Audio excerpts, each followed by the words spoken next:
নমস্কাৰ এক্সপিৰিয়েন্স সকলোকে job master Assam চেনেললৈ স্বাগতম জনাইছো। আশা কৰো সকলোৰে ভাল। লেবাৰ ওয়েলফেয়াৰ ডিপাৰ্টমেন্ট অফ আসামে নতুনকৈ 13টা খালী পদ মুখৰ ভেকেন্সি মুকলি কৰিছে। আহকচোন পদকেইটাৰ বাবে আমি ডিটেইলভাৱে আলোচনা কৰো। ভিডিওটো আপোনালোকে অলপো স্কিপ নকৰাকৈ শেষলৈকে চাব, তেতিয়াহে ভালদৰে বুজিব পাৰিব এই পদকেইটাৰ বাবে কোৱালিফিকেশ্যন কিমান লাগিব, জবৰ লোকেশ্যন ক'ত হ'ব আৰু স্যালাৰি কিমান হ'ব। শ্ৰম কল্যাণ বিভাগ অসমে ইন্স্যুৰেন্স মেডিকেল অফিচাৰৰ 13টা পদ মুকলি কৰিছে, যাৰ এপ্লাই কৰা লাষ্ট ডেট হৈছে 29/5/2025। পোষ্টকেইটাৰ বাবে এডুকেশ্যনেল কোৱালিফিকেশ্যন বিচৰা হৈছে। Minimum qualification should be MBBS having register under Assam medical council 1960। Category wise vacancy হৈছে আনৰিজাৰ্ভ বাবে 5টা, OBC MOBC বাবে 5টা, SC বাবে 2টা, ST হিলছৰ বাবে 1টা।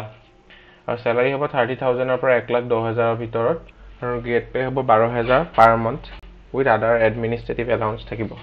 জব কেইটাৰ এপ্লাইৰ বাবে কিছুমান কোৱালিফিকেশ্যন লাগিব। ক্ৰাইটেৰিয়াবিলাক হৈছে চিটিজেনশ্বিপ হ'ব লাগিব ইণ্ডিয়াৰ, ৰেচিডেন্সিপ candidate must be a permanent resident of Assam. The candidate must produce PRC issued Assam for educational purpose. Employment action registration থাকিব লাগিব, পাৰ্মানেণ্ট ৰেচিডেণ্ট হ'ব লাগিব অসমৰ, PRC থাকিব লাগিব, আৰু কেণ্ডিডেটজনে স্মল ফেমিলি নৰ্মছৰ ক্ৰাইটেৰিয়া ফুলফিল কৰা হ'ব লাগিব। স্মল ফেমিলি নৰ্মছৰ ক্ৰাইটেৰিয়াটো হ'ল কেণ্ডিডেটজন যিটো ফেমিলিৰ পৰা বিলং কৰে তাত দুজনহে চিলড্ৰেন থাকিব লাগিব, দুজনতকৈ তাতোধিক হ'লে তেখেতলোক এলিজিবল নহ'ব। ইয়াত মিনিমাম এজ লিমিট 21 বছৰ দিয়া হৈছে আৰু মেক্সিমাম 38 বছৰ। আৰু লগতে এজ চিলেকশ্যন প্ৰদান কৰিছে। SC বাবে 5 বছৰ, ST বাবে 5 বছৰ, OBC MOBC বাবে 3 বছৰ, আৰু PWBD বাবে 10 বছৰ। এপ্লিকেশ্যন ষ্টাৰ্টিং ডেট হৈছে 30 এপ্ৰিল 2025 পৰা, লাষ্ট ডেট 29 মে 2025। Application fees SC ST BPL আৰু PWD বাবে 47 টকা 20 পইচা, আৰু OBC MOBC বাবে 197 টকা 20 পইচা, আৰু জেনেৰেল বাবে 297 টকা 20 পইচা। How to apply? কিদৰে আপোনালোকে এপ্লাই কৰিব? আপোনালোকে লেবাৰ ৱেলফেয়াৰ ৰিক্ৰুইটমেণ্ট বুলি APSCত চাৰ্চ কৰি দিয়াৰ লগে লগে অফিচিয়েল ৱেবছাইটটো খোল খাব। তাত প্ৰথমে আপোনালোকে ৰেজিষ্ট্ৰেশ্যন কৰি ল'ব লাগিব। ৰেজিষ্ট্ৰেশ্যন কৰিব হ'লে আপোনালোকে নিজৰ personal details, PAN card, Aadhaar card, birth certificate, caste certificate সকলোখিনি পঠাব লাগিব, লগতে নিজৰ ফটো, ছিগনেচাৰ। সেইখিনি ছাবমিট কৰি ৰেজিষ্ট্ৰেশ্যন কৰি লোৱাৰ পিছত অনলাইন এপ্লিকেশ্যন ছেকশ্যনত গৈ আপোনালোকে লেবাৰ ৱেলফেয়াৰৰ এই পদৰ বাবে এপ্লাই কৰি দিব।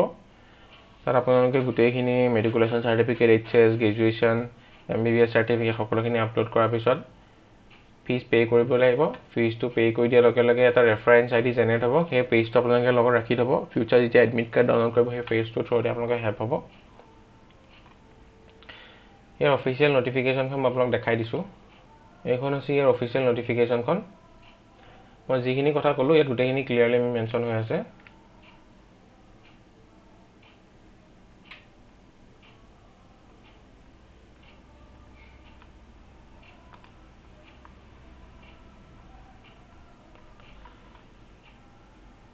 যথেষ্ট এটা ভাল পোষ্ট হয়, সকলোৱে এপ্লাই কৰিব পাৰে যিসকলে MBBSৰ চাৰ্টিফিকেট আছে।